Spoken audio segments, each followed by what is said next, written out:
Bom, pessoal, então, telinha inicial com os assuntos que serão discutidos aqui no vídeo de hoje, os temas do dia. 4 temas no total, 2 deles em vermelho, porque são os temas em destaque. Os temas em destaque são os assuntos que aparecem no título e na capinha do vídeo. E aqui embaixo um recado que é sempre importante. A minutagem permite que você selecione na linha do tempo o tema que quer assistir, de forma que vocês podem assistir ao vídeo inteiro, ou apenas aqueles assuntos que forem do interesse de vocês. E sem mais delongas, a gente parte para o primeiro tema, que é o seguinte: lá na parte superior da tela, dentro daquela caixinha preta, eu coloco o seguinte título: Rússia pode atacar base dos Estados Unidos na Europa. E quem diz isso é o governo russo, pelas palavras da Maria Zakharova, que aparece aí na foto para vocês. Ela é porta-voz das relações exteriores da Rússia, e é justamente isso que aparece nessa primeira matéria, que eu trago aqui para discussão. A matéria diz o seguinte: base de defesa antimísseis dos Estados Unidos na Polônia, que eu discuti com vocês essa questão aqui no canal dias atrás, está há muito tempo entre os alvos do exército russo, diz o Ministério das Relações Exteriores. Bom, esse episódio, essa fala da Rússia aqui, me parece muito mais uma forma de dissuasão do que um aviso antecipado de algo que irá acontecer. Isso aí me parece muito mais uma dissuasão, algo assim, ó, não é, olha, eu vou fazer isso aqui e vai ser daqui a pouco. Não, se vocês continuarem agindo desse modo, eu vou responder assim. Foi uma forma aí de dissuasão. Esse episódio aqui, essa dissuasão, ela se encaixa em um cenário muito tenso que todos nós sabíamos que aconteceria. Primeiro porque a guerra na Ucrânia caminha para um desfecho muito complicado para a OTAN. É uma situação de pré-colapso na Ucrânia. A OTAN não sabe muito bem o que fazer para prolongar essa guerra ou pelo menos reverter minimamente um resultado muito ruim para ela. Tem uma transição de governo nos Estados Unidos que, pelo menos de gogó, o Trump ele prometeu acabar com a guerra, até porque era isso que boa parte da população dos Estados Unidos queria ouvir. Gastar menos com a Ucrânia e mais com as questões internas. Isso é estatística, é pesquisa, e ele falou para agradar. Se ele vai fazer mesmo, é outra questão, mas ele disse que vai. Alguns setores na OTAN, e mesmo nos Estados Unidos, né, podem não querer pagar para ver se isso é real ou não. E podem tentar criar uma situação tão complicada que seja difícil acabar com a guerra, ou seja difícil acabar com a guerra sem gerar uma situação de quase outra guerra em outro local. E é justamente esse panorama que a gente tem desenhado aqui um dia depois do outro, que é a criação de um cenário muito truncado para o final dessa guerra, que já está caminhando aí para os seus finalmente, pelo menos é o que o cenário militar aponta e é o que o panorama político aponta. E alguns setores vão querer deixar a situação muito difícil.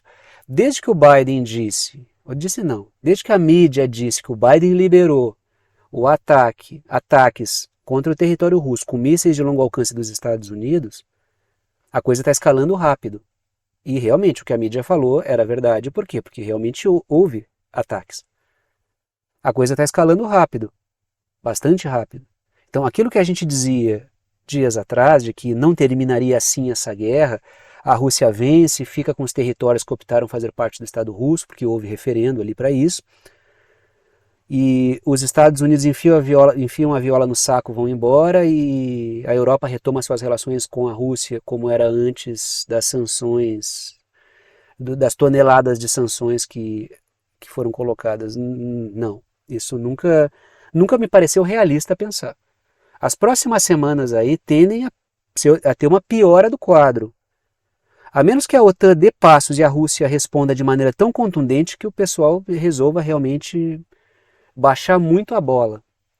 Mas, dentro do possível, não acho que a OTAN vá apostar nesse caminho aí. Acho que as próximas semanas, esse final de ano vai ser bem movimentado e bem tenso. Acho que não vai ser muito tranquilo, não.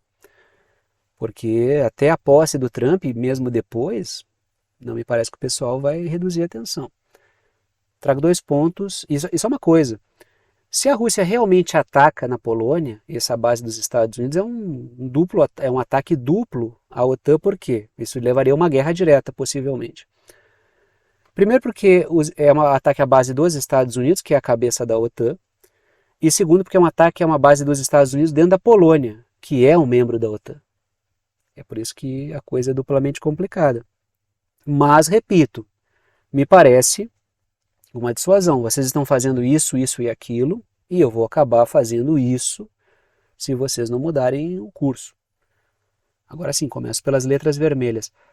A Rússia sentiu-se à vontade após a OTAN liberar ataques com mísseis ao território russo. A Rússia sentiu-se à vontade para falar sobre isso, né? Para colocar, vou colocar algumas dissuasões mais pesadas na mesa, porque, pelo visto, elas são necessárias. E essa é uma dissuasão muito pesada. Se a gente transplantar essa notícia para vou botar 5 anos atrás, mas pode ser até menos. Isso aqui geraria um pânico enorme. Muitas das coisas que acontecem hoje, se a gente jogasse para 5 anos atrás, geraria um escândalo. Agora, é a Rússia dizendo que pode atacar uma base que encontra-se no território da OTAN. Isso puxaria toda a OTAN para uma guerra. Diferente do que acontece agora, que é uma guerra direta extraoficialmente. Oficialmente é a Ucrânia usando equipamentos que a OTAN fornece, quando a gente sabe que a OTAN já está operando equipamentos lá. Então já é uma guerra direta. O que a Rússia está trazendo aos poucos à tona isso é uma guerra direta, já estão atacando a gente.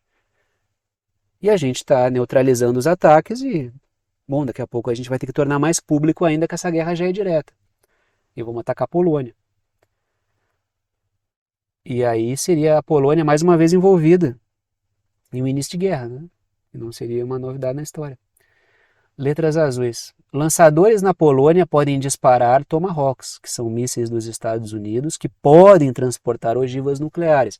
Aí a Rússia vai na linha de dizer, vocês já estão... Isso é algo muito delicado e para a nossa própria defesa talvez tenhamos que neutralizar esse equipamento todo aí neste território onde ele se encontra. Que no caso é a Polônia, que no caso é a OTAN.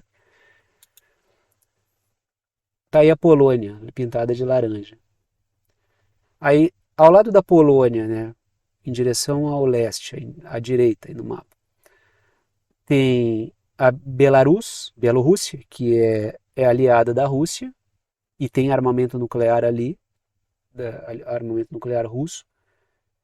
E também tem a Ucrânia, que não é membro da OTAN. Aí ao norte tem os países bálticos, que estão naquela situação complicada também, de forte tensão. E de forma que um episódio na Polônia aí seria um episódio na linha de frente da OTAN, já que Bielorrússia não é, né? Inclusive aliado da Rússia, adversário da OTAN, e a Ucrânia, embora seja bucha de canhão da OTAN, não é membro da OTAN, é apenas bucha de canhão mesmo. Letras vermelhas. A Rússia chocou a OTAN ao usar mísseis balísticos hipersônicos de alcance intermediário. Lembrando que a OTAN está digerindo isso, por isso que eu trouxe de novo, eu falei sobre isso aqui recentemente. A OTAN está digerindo isso. Sabe quando a comida não cai bem? Caiu mal isso aí para a OTAN. Essa notícia deixou a OTAN bem perdida. Primeiro que era um míssil novo, eu discuti isso aqui recentemente com vocês. A mídia corporativa abordou esse míssil balístico intercontinental, esse míssil balístico aqui como um míssil balístico intercontinental, que na verdade ele não é.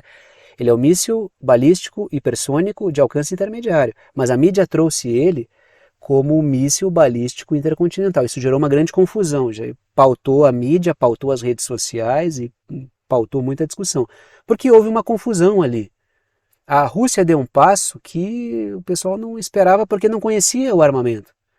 Aí disseram que era um míssil balístico intercontinental porque houve ali uma fala do governo ucraniano, dos militares ucranianos, dizendo que era isso, mas não era. Aí a Rússia ao longo do dia desmentiu e deixou um impacto ainda maior. Pô, os caras trouxeram uma arma, botaram uma arma na mesa e testaram a arma ainda. E um teste bem sucedido que gerou um grande impacto, atingiu o alvo ali. E a Rússia disse mais, né, ao longo dos últimos dias, ao longo do final de semana, que tem mais equipamento que está sendo desenvolvido, mais armamento sendo desenvolvido em segredo, que a OTAN não conhece, e que ele pode ser utilizado conforme a necessidade. Isso aí também é uma forma de dissuasão. Assim como esses mísseis aí foram uma forma de dissuasão. Parem daí que eu posso parar daqui. Mas se vocês continuarem daí, eu vou continuar daqui. Vamos botar uma base na Polônia, ela não é muito segura. Posso mandá-la pelos ares se eu quiser. É dessa forma que a Rússia está colocando as questões. Letras azuis. A Polônia quer a instalação de mísseis nucleares nos Estados Unidos, assim como a Rússia colocou na Bielorrússia. E percebam, né, isso a pedido do governo bielorrusso, a Bielorrússia vinha sendo assediada, os mísseis foram para ali e o pessoal sossegou o facho. Aí a Polônia, bom, tem mísseis da Rússia aqui do lado, por que vocês não colocam aqui na Polônia? E eu posso responder isso, porque eu já discuti isso várias vezes aqui no canal. Porque o governo dos Estados Unidos não confia suficientemente na Polônia para fazer isso. Ela não confia suficientemente em setores políticos poloneses para fazer isso. Porque várias vezes o governo anterior, que tinha uma relação bem truncada com a OTAN, com os Estados Unidos, na verdade, com o governo Biden, ele pediu isso e os Estados Unidos sempre desconversam, porque não confia o suficientemente, pelo menos naquele governo. Esse governo que está aí, que é o governo do Donald Tusk, ele já é um governo alinhado com a União Europeia, até porque o Donald Tusk ele atuou na União Europeia. Agora, o governo do Lei e Justiça, que é a direita conservadora polonesa, é um governo que tem uma relação muito ambígua com a OTAN. Que, se por um lado tem um sentimento fortemente anti-Rússia, também incomoda bastante a Alemanha, coloca os Estados Unidos em saia justa. Tanto é que quando esse governo anterior estava no poder, era muito difícil fechar a semana sem falar da Polônia, porque eles criavam um salseiro do caramba na Europa. Agora esse que está aí é um pouco mais alinhado, é um pouco mais previsível. O outro governo gerava um atrito enorme com a União Europeia, o que era ótimo no final das contas, porque ele ia atrapalhando muita coisa ali da OTAN e isso era ótimo. Só que ele é um governo anti-Rússia. Tanto é que o próprio Mateusz Morawiecki, que era o primeiro-ministro polonês, falou o sentimento na Polônia, a russofobia na Polônia é um sentimento mainstream. Isso é uma coisa absurda do cara falar. Mas ele falou. Então, vai ter míssil nuclear na Polônia? Olha, muita desconfiança dos Estados Unidos precisam ser superadas aí para esses mísseis chegarem lá. Sim, não. Continuamos aí nessa discussão porque matéria do The New York Times, outra coisa muito grave. Ó. A promessa do Trump de acabar com a guerra pode deixar a Ucrânia com poucas opções. O conteúdo dessa matéria toda ele é muito complicado assim no sentido de ele tem algumas ameaças muito pesadas, muitas delas até inimagináveis. Como essas letras vermelhas aqui que eu trago. Ó. A OTAN discutiu a possibilidade do envio de armas nucleares para a Ucrânia, é o que aparece nessa matéria do The New York Times. Se isso acontecer, o panorama muda demais. Muda demais. Eu não sei de que maneira a Rússia responderia a isso. Se ela armaria adversários dos Estados Unidos com armamento nuclear também, em Cuba, por exemplo, recriar uma crise dos mísseis aí.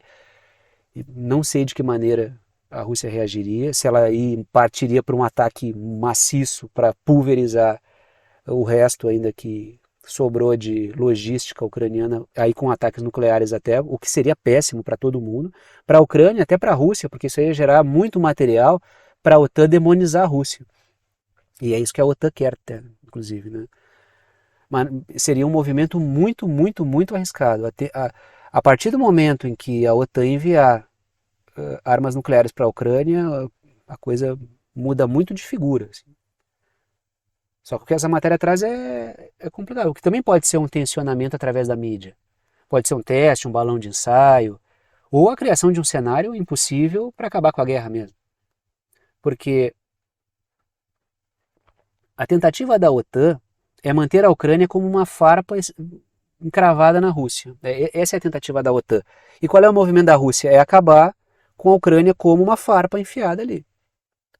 Por isso que a Rússia fala em desnazificar, em desmilitarizar a Ucrânia, porque enquanto a Ucrânia estiver ali como uma bucha de canhão, vai ficar aquele ambiente. Se a Rússia não resolve o problema de todo, isso continua ali. Então a Rússia não quer que a guerra acabe desse modo. Por isso que ela fala, nós vamos concluir os nossos objetivos. E o que a OTAN trabalha? Ela trabalha para que a Ucrânia possa continuar sendo essa farpa. Aí vamos enviar o máximo de armas que der. E todo mundo sabe que não vai mudar panorama nenhum. Muito menos no curto prazo. No médio, não. É para continuar mantendo a Ucrânia como uma farpa enfiada ali. Letras azuis. O Biden, que aparece aí na foto, ele está desesperado para impedir que a Rússia avance mais. Para impedir que a guerra acabe com uma vitória russa, até porque a derrota é dele, se deu no governo dele. O Trump vai acabar com a guerra e eu tenho certeza que ele vai dizer que ele teve que acabar com uma guerra começada pelo Biden, que o Biden perdeu. Mas não preciso nem, não tenho dúvida nenhuma de que ele vai falar isso. Eu acho que nem eu e nem vocês, ele vai falar isso certamente. Não há dúvida de que ele vai dizer isso. Ele vai dizer, acabei com uma guerra que o Biden começou, gastou um monte de dinheiro e perdeu. É isso que ele vai dizer. Não que eu saiba que ele vai dizer, mas é algo que ele diria certamente, né? Continuamos aí. Continuamos nessa tensão, por quê? Matéria do Le Monde. A França diz que a Ucrânia, usando seus mísseis de longo alcance na Rússia, ainda é uma opção. Bom, letras vermelhas, eu sei que isso vai remeter vocês a uma discussão que a gente fez recentemente, uma pergunta que eu deixei. A notícia termina de responder perguntas que fiz dias atrás. Coloquei a pergunta: quando os Estados Unidos atacaram a Ucrânia, os Estados Unidos permitiram que a Ucrânia atacasse, e atacaram também, porque operam equipamentos, a Rússia com seus mísseis. Eu perguntei, de que maneira a Rússia vai responder? Já respondeu, está respondida o que eu perguntei. A outra pergunta que eu coloquei era, Reino Unido e França vão ir na trilha dos Estados Unidos? O Reino Unido já foi, tanto é que já teve um míssil lançado, o Storm Shadow, contra o território russo. Faltava a França, bom, tá aí. A França parece que deu o aval. Talvez até os mísseis já tenham sido utilizados. Né? Eu já vi algumas discussões na penumbra aí, de que os mísseis já teriam sido até utilizados. Até porque o Storm Shadow e o Scalp, como eu coloco nas letras azuis ali, os mísseis Scalp, eles são os correspondentes franceses do Storm Shadow. Isso aí é um consórcio anglo-francês que produziu esses mísseis. Então seria... O Scalp é o Storm Shadow francês, entendeu? Já teriam sido utilizados. É isso que está rolando. Mudaria muito o panorama? Não. Porque os Estados Unidos já dispararam, o Reino Unido já disparou, a Rússia já neutralizou esses ataques, boa parte deles. A França lançar mudaria o quê? Nada, só que ela foi a terceira a dizer que a permitir. Ela não seria, digamos assim, uma pioneira na liderança, que é o que o Macron quer. O Macron quer ser o líder da defesa da Europa contra a Rússia, ou contra qualquer inimigo. Macron quer estar na liderança. Ele foi o terceiro aí, saiu atrás. Em outros episódios ele apareceu com destaque, aí não. A França permitir isso não mudaria muita coisa dentro do que está colocado. Não seria assim, meu Deus, e agora? Não seria como mandarem armas nucleares para a Ucrânia. Longe disso. Bom, a França também permitiu e os mísseis já foram até abatidos. Não seria nada muito surpreendente. Letras vermelhas. A França não quer ficar para trás na corrida para posar como liderança na Europa. Porque ela tem feito todo o vácuo de liderança de Estados Unidos e Reino Unido, a França vai lá e se encaixa. E conseguiu dividendos com isso, conseguiu fechar acordos de vendas de armas, acordos de defesa, de segurança, e conseguiu resultado. Agora, nesse caso aí, ela saiu atrás. Até porque o governo francês esperou para ver o que aconteceria. Essa é a verdade. Bom, primeiro os Estados Unidos permitiram. Aí houve o ataque, todo mundo ficou olhando. Bom, aí depois veio o Reino Unido, a França ficou olhando e agora diz que pode liberar, mas não deixou muito claro se liberou ou não. Libera indiretamente. Letras azuis. A França não disse quantos mísseis enviou para a Ucrânia, porque eles já podem estar sendo usados aí. É Storm Shadow, não, é o Scalp da França. Mas não vai mudar nada. Eu vou dizer assim, ó, sendo bem claro, não acho que vai mudar muita coisa a França também permitir. Porque o impacto grande foi o quê? Os Estados Unidos liberarem. Aí o Reino Unido veio na trilha, aí a coisa já estava precificada. A França entrar, ela é só mais um na fila do pão. Hein? Continuamos. No contexto europeu. Matéria da BBC. Drones misteriosos são vistos sobre 3 bases aéreas dos Estados Unidos no Reino Unido. E é impressionante como tem drone sobrevoando bases dos Estados Unidos e eles não conseguem fazer nada. Eu já falei dias atrás aqui de drones, acho que já faz semanas, faz um pouquinho mais de tempo, de drones dos Estados Unidos, drones sobrevoando bases dos Estados Unidos nos Estados Unidos. Discuti isso um tempo atrás. Agora são bases dos Estados Unidos no Reino Unido. Letras vermelhas. Uma delas, uma dessas bases aí, no Reino Unido, já hospedou armas nucleares dos Estados Unidos e há planos para voltar a hospedar. Aí eu não sei se essa matéria não fez isso aí só para dizer que vão instalar mísseis ali de novo. Pode ser que nem tenha acontecido nada, ou os drones sejam drones mesmo, drones amigos, assim, que foram criados, foram colocados ali para criar um factoide para dizer que vai ter arma nuclear ali, para falar indiretamente dessa questão. Letras azuis. Drones misteriosos também já sobrevoaram bases nos Estados Unidos. E eu também discuti isso aqui com vocês. Aí teve toda uma discussão de que os drones foram seguidos até um certo ponto, depois sumiram e o pessoal não conseguiu mais saber de onde é que eram esses drones aí. Mais um fato envolvendo a Polônia. E essa tensão também não é nova. Matéria da Reuters. Mídia do gosto dos senhores algoritmos aí também. Agricultores poloneses bloqueiam.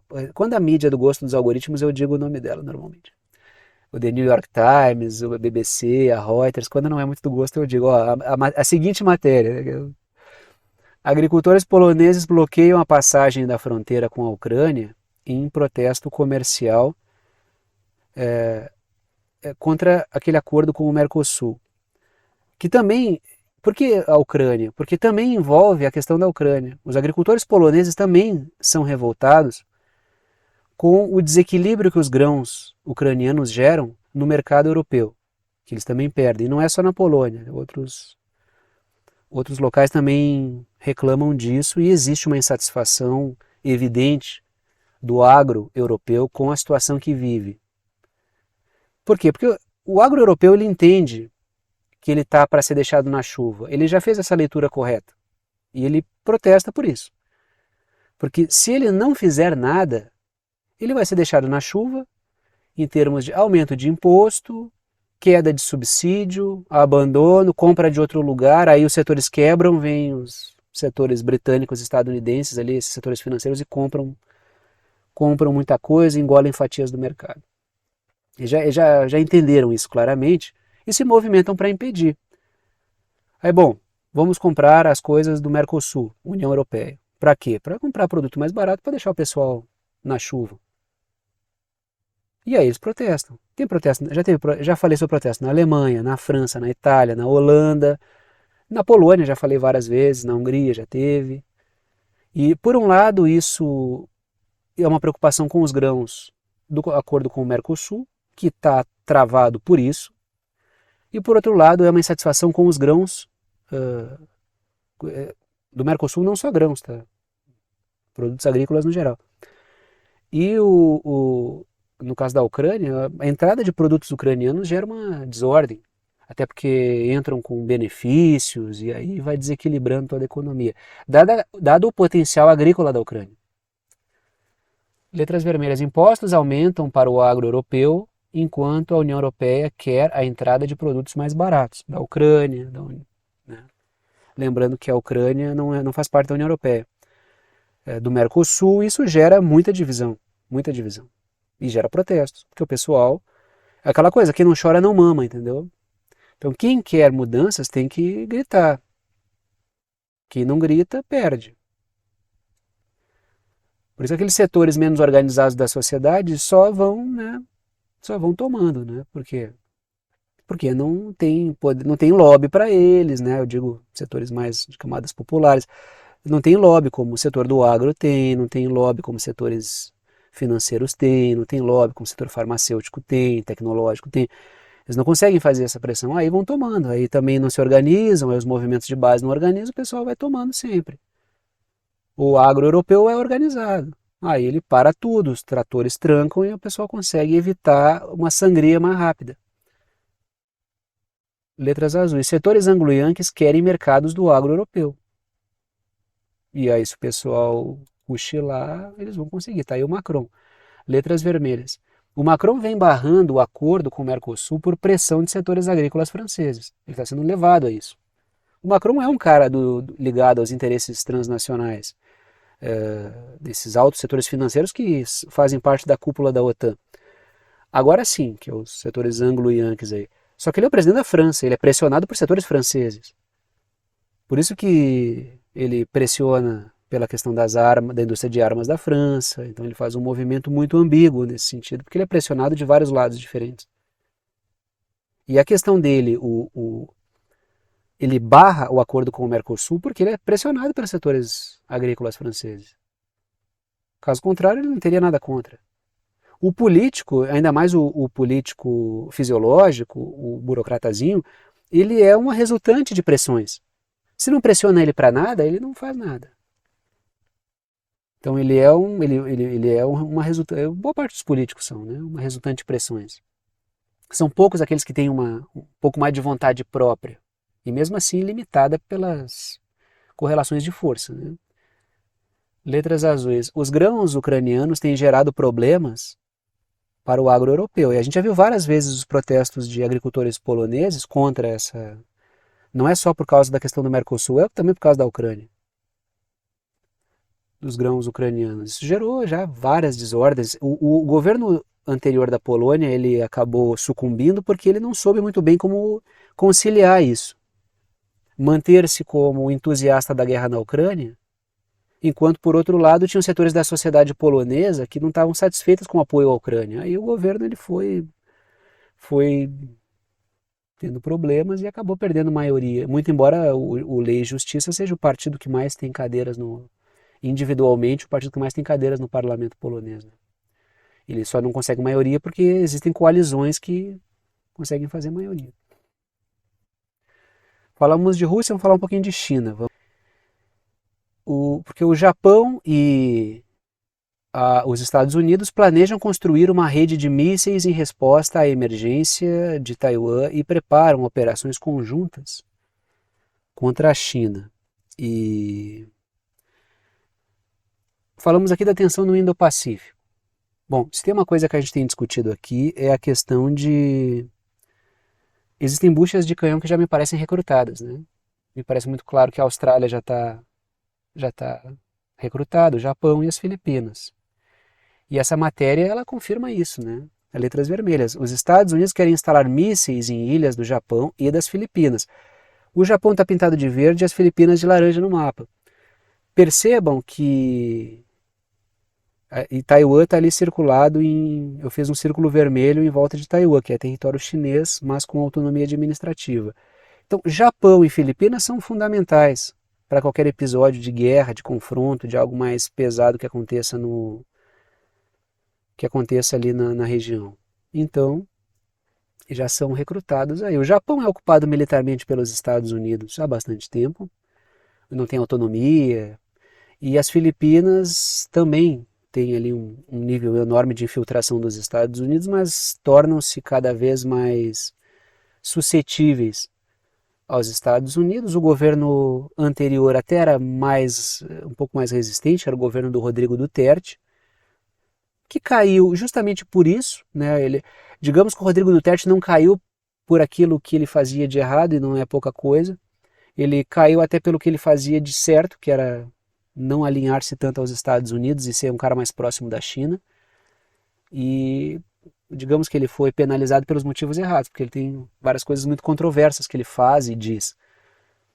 Agora, o fato é que depois do Duterte, veio o Bong Bong Marcos aí, que é o atual líder filipino, e aí a submissão aumentou muito. Letras azuis. Soldados dos Estados Unidos irão operar o equipamento em caso de guerra, ou seja, os Estados Unidos coloca alvos em cima do Japão e em cima das Filipinas. Ó, China, é aqui, ó, ataca aqui que é... Ele leva atenção para esses locais na medida em que envolve Japão e Filipinas numa guerra que é dos Estados Unidos. Por isso que é uma guerra por isso que se chama de guerra por procuração. Vai lá e faz a guerra por mim. Né? E aí vamos para o Oriente Médio, vamos falar um pouco da questão do Irã, que é o rival de Israel que dá resposta nuclear, a OTAN. E eu já falei tantas vezes da forma como essa agência nuclear aí, ela é leviana com o Irã, eu já falei várias vezes, várias vezes. O que parece agora, porque isso aqui pode ser também uma dissuasão, tá? Eu vou fazer isso aqui porque vocês já, a paciência já esgotou.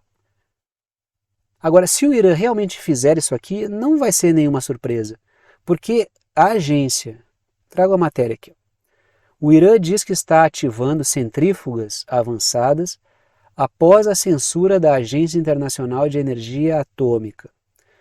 Essa Agência Internacional de Energia Atômica, ela já falou tanta bobagem sobre o Irã, que o Irã, se ele fizer, ele perdeu a paciência. Porque ele foi acusado inúmeras vezes. Letras vermelhas. A agência insiste em acusar de maneira leviana o Irã de enriquecer urânio para criar armas. E nunca apresentam provas disso.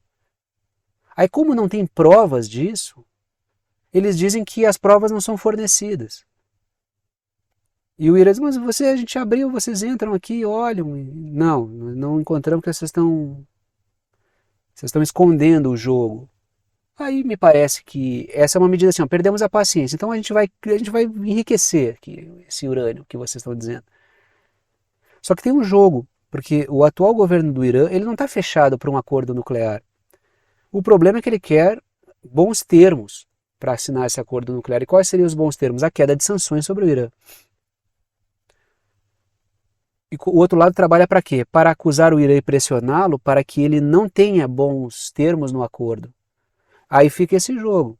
Quando o Irã coloca, olha, então eu vou usar aqui centrífugas avançadas e vou deixar nas entrelinhas o que eu vou fazer com isso. Aí ele gera uma pressão talvez para negociar.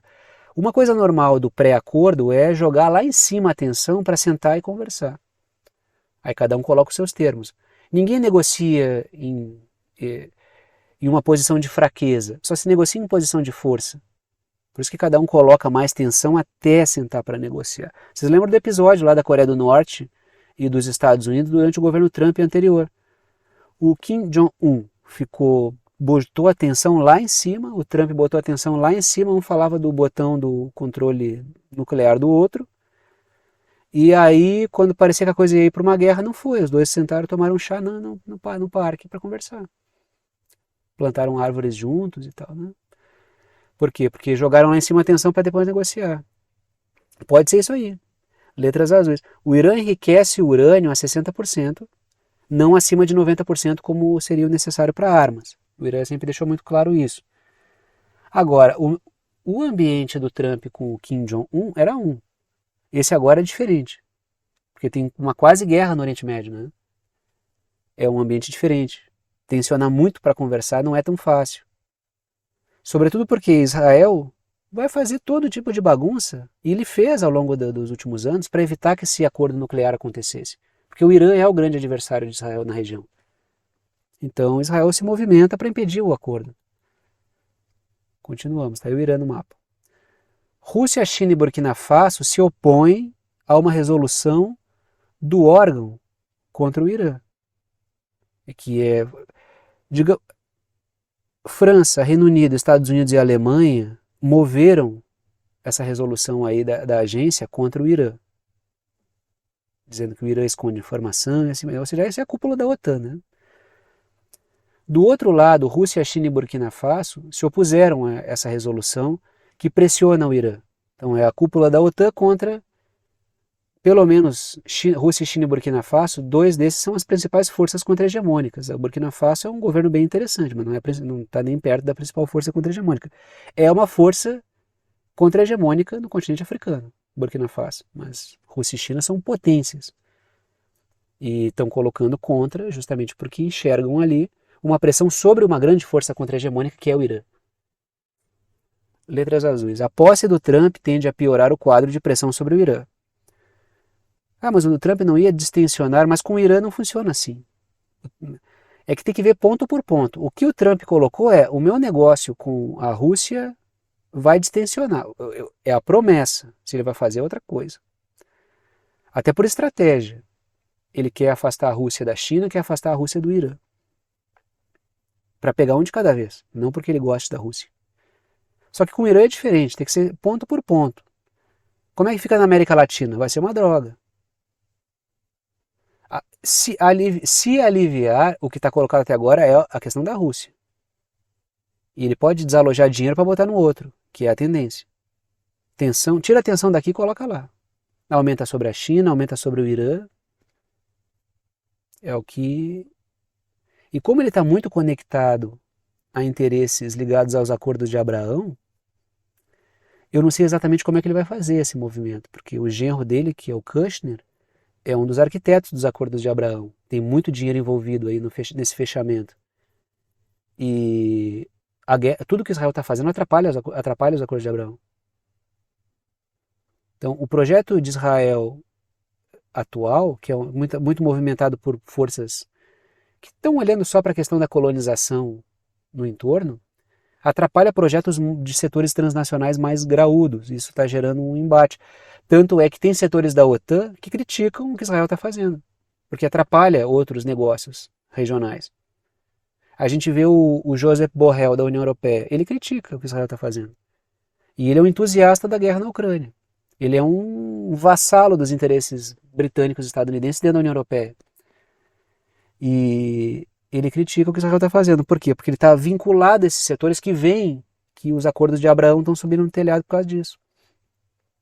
Os acordos de Abraão, para quem está falando, mas que acordo de Abraão? Eu sempre falo sobre isso, né? Mas quem está chegando agora, é o Israel estabelecendo conexões com países do mundo islâmico para tentar isolar o Irã. É um dos objetivos. Mas ele tem objetivos, lógico, econômicos, que é estabelecer negócios, rotas, vias comerciais, projetos imobiliários e assim por diante.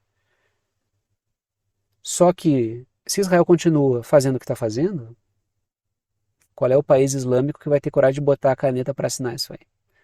Que é muito impopular, né? Então o Irã tende a o Trump tende a piorar essa tensão com o Irã. Continuamos na região porque os Houthis do Iêmen atacaram base aérea israelense Nevatim com um míssil hipersônico, diz o porta-voz dos Houthis. Né? Os Houthis são o governo do Iêmen. O governo de fato do Iêmen. Letras vermelhas. Os Houthis atacaram Israel, está ali o Iêmen pintado de amarelo, Israel pintado de laranja, e aquela seta vermelha está no Mar Vermelho, que é onde os Houthis estão trancando tudo. Né? Os Houthis atacaram Israel em solidariedade aos palestinos, continuam nessa campanha e têm conseguido aí um grande ganho de força política regional por causa dessa campanha, que é quem está fazendo, né, um dos grupos que estão fazendo algo de concreto para atrapalhar Israel. Estão barrando a entrada de navios, isso aí está atrapalhando a economia de Israel. Os Estados Unidos não conseguem resolver essa questão. Por quê? Porque muitos países da região não querem se dispor com os Houthis do Iêmen, que podem virar uma pedra no sapato de quem resolver apoiar Israel. Letras azuis. Israel e OTAN não conseguem deter os ataques dos Houthis. Atacam o Iêmen, matam gente, matam civis, é uma especialidade de Israel, mas não conseguem parar os Houthis, que vão apresentando armas novas. Lógico que muito é fruto de parcerias com o Irã, com a Rússia. Muita coisa ali vai chegando e os Houthis vão usando. Muita coisa estão sempre apresentando um drone novo, um míssil hipersônico. Continuamos aí na região porque um funcionário, como é impopular se relacionar com Israel, um funcionário dos Emirados Árabes nega a CNN News, a CNN, no canal da CNN, sobre a possibilidade de... nega a CNN notícias sobre a possibilidade... CNN News, né? Nega a CNN sobre notícias sobre a possibilidade de financiar um projeto piloto israelense para ajudar em Gaza, ajudar entre aspas, né? Que é uma coisa que eu discuti com vocês aqui alguns dias atrás.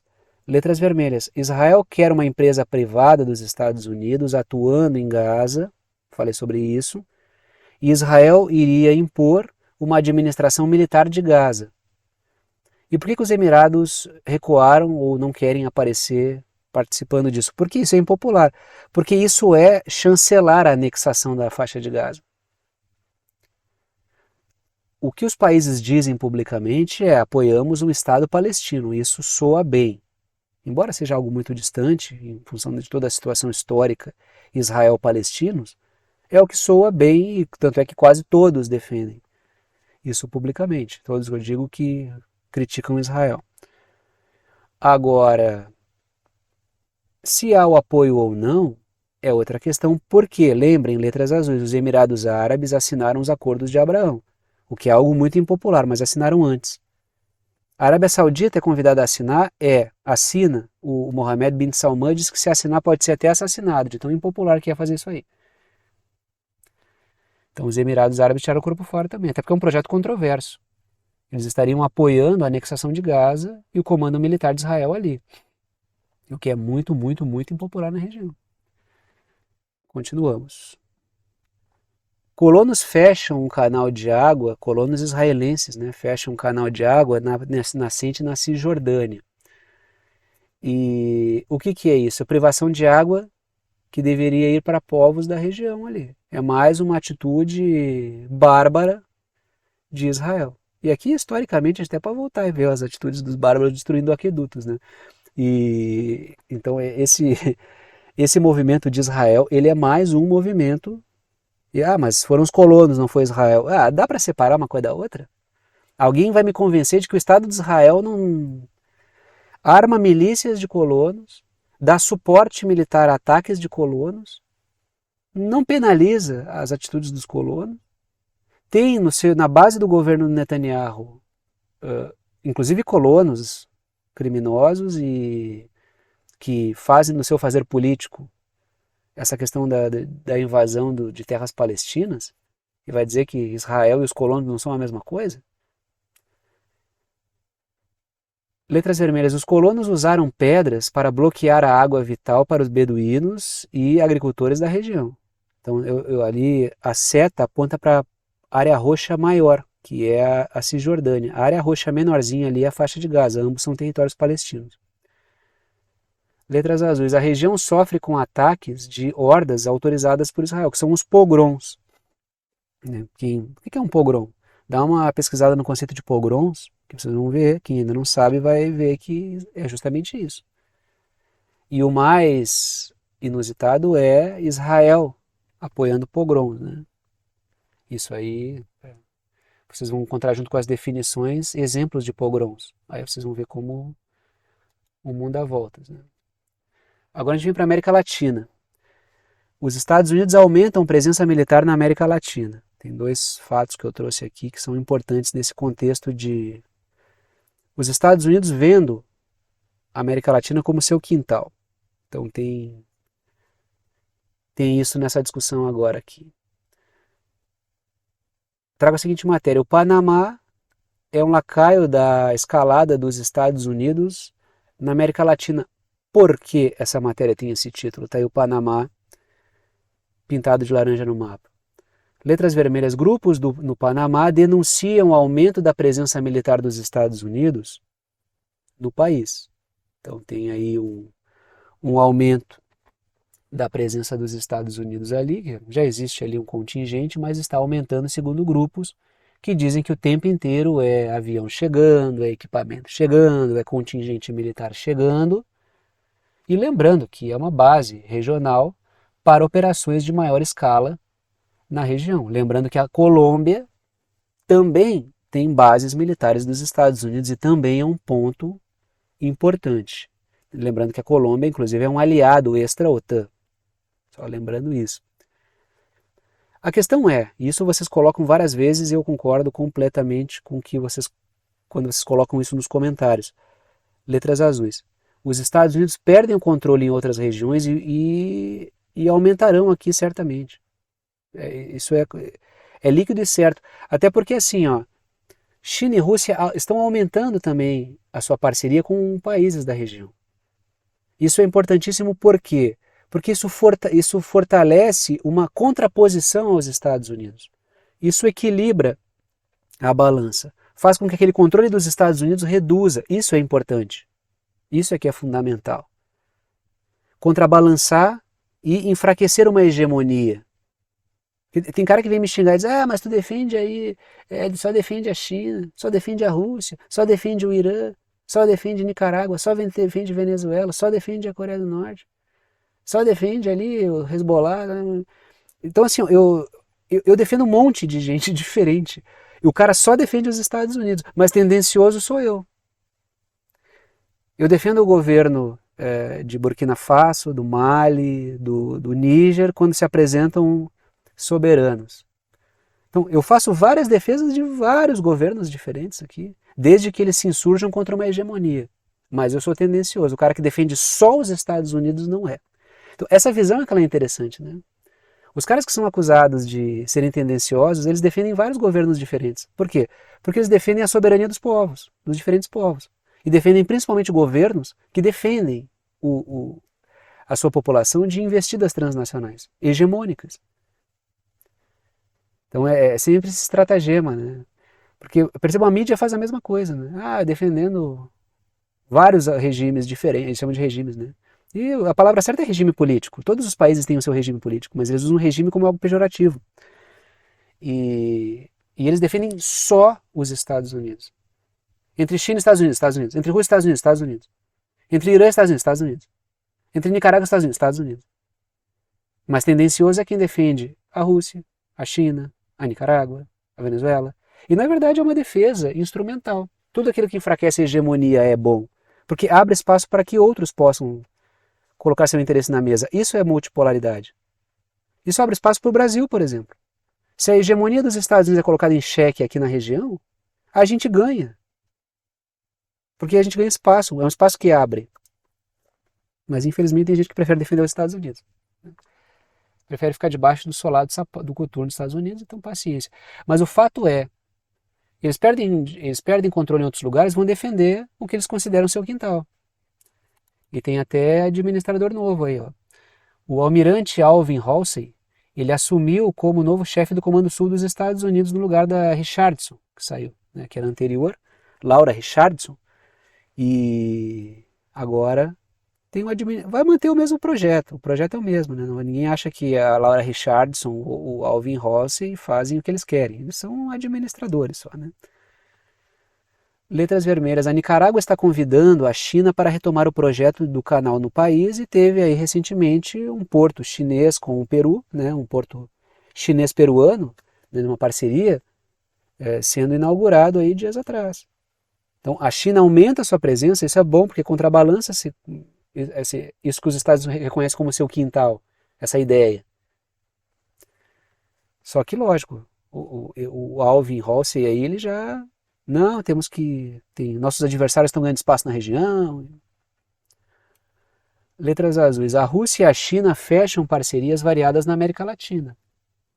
E isso, repito, isso é ótimo. Né? É ótimo porque reduz a hegemonia dos Estados Unidos aqui na região. Então, prestem bastante atenção nessa coisa que é curiosa do cara. É tendencioso. Porque o cara tem uma ideia tão doida na cabeça dele que ele não vê como tendencioso e ideológico só aquilo com que ele concorda. Isso é ideológico. Bom, a gente tem que entrar numa discussão sobre o conceito de ideologia, né?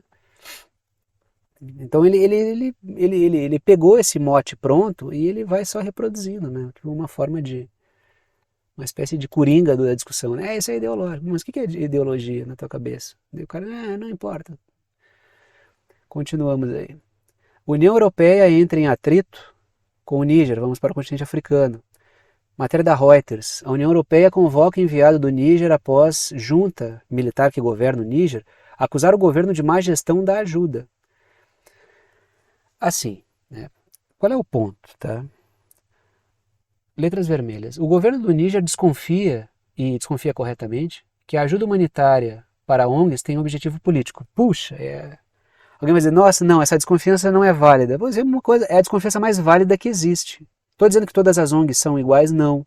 Mas estou dizendo que as forças transnacionais usam as ONGs para fazer as suas lambanças, para promover as suas bagunças, para promover grupos que atrapalham a soberania popular dos países. E a desconfiança do Níger é muito válida. E certamente o pessoal vai passar a peneira e vai ver problema ali. Porque em qualquer país onde se passar o pente fino, vai encontrar problema de dinheiro vindo de fora para dentro do país para financiar a porcaria e bagunça dentro dos países. Pena essa discussão não avançar mais no Brasil. Deveria ser menos usada para briguinha intestina, né? Ela acaba morrendo. Os grupos até levantam essa discussão, mas para atacar o outro partido político e tal, da oposição. Daí fica aquela discussão super provinciana, né? E não se vê o risco transnacional disso. Até porque se os lados forem começar a bater em setores transnacionais, eles vão bater neles próprios, porque estão mais infiltrados que não sei o quê, né? Então eles não vão atacar a vaca leiteira deles também, né? Letras azuis, o governo quer maior transparência sobre o uso do dinheiro, mas assim, ó, uma coisa é importante, isso está virando uma tendência e é fundamental que vire.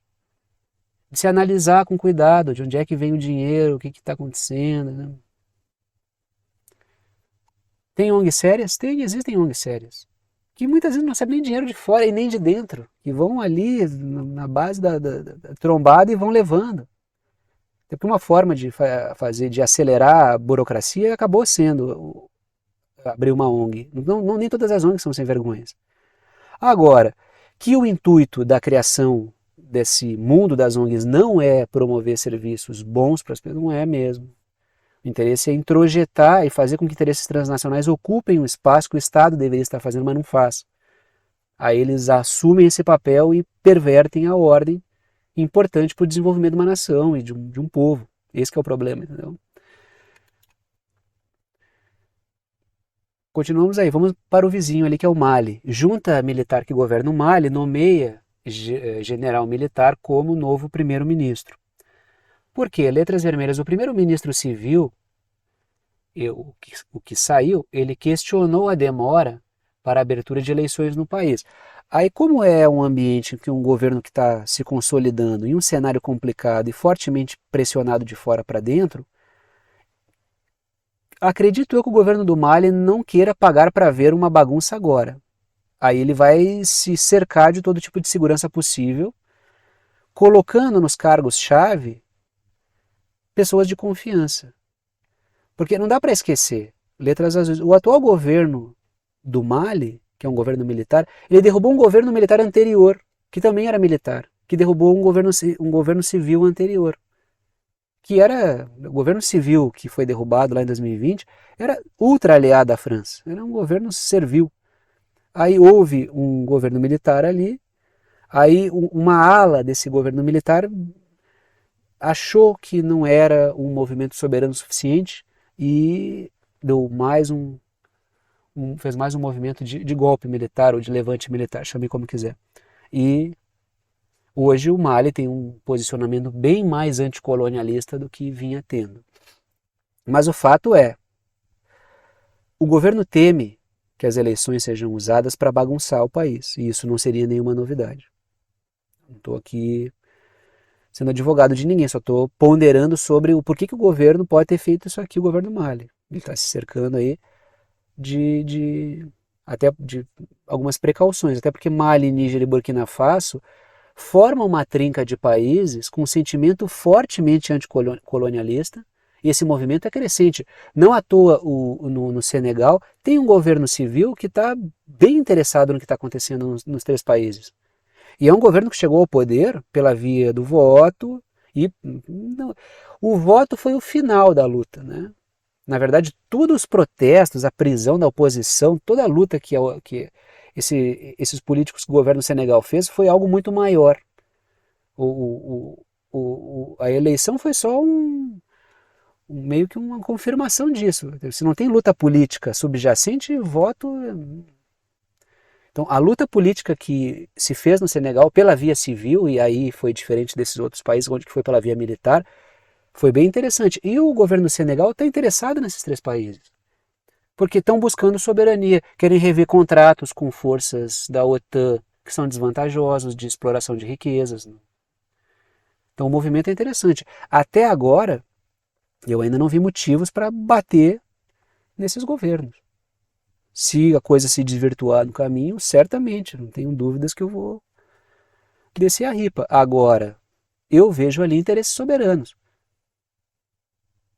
Vamos ver como é que a coisa vai se processar, né? E aí chegamos ao momento final do vídeo, Momento de passar o chapéu, pedir apoio financeiro para aqueles que gostam, querem e podem apoiar o canal, para aqueles que veem o canal importante para a formação da sua compreensão sobre temas internacionais e geopolíticos. Sempre comento com vocês que apenas os anúncios e propagandas que aparecem durante o vídeo não garantem a existência do canal. Se eu fosse depender apenas da receita das propagandas, ficaria difícil manter esse trabalho com o nível de dedicação que ele exige. De forma que o que mantém efetivamente esse trabalho com esse nível de dedicação é o apoio financeiro dado por alguns de vocês, a quem eu sou extremamente grato pela confiança no trabalho. Estão aí as 3 formas de apoio, não estão em ordem de importância, todas as 3 são bem-vindas. Coloco 3 para que vocês optem por uma delas, aquela que for mais prática para vocês. Seja lá que maneira vocês escolherem para apoiar o canal, vocês apoiam com o valor que vocês quiserem, é uma ajuda solidária. Ajuda quem pode, ajuda quem quer e ajuda com quanto quiser. E o conteúdo fica aberto para todo mundo. Primeira forma de apoio por boleto bancário ou cartão de crédito pela plataforma Apoia-se.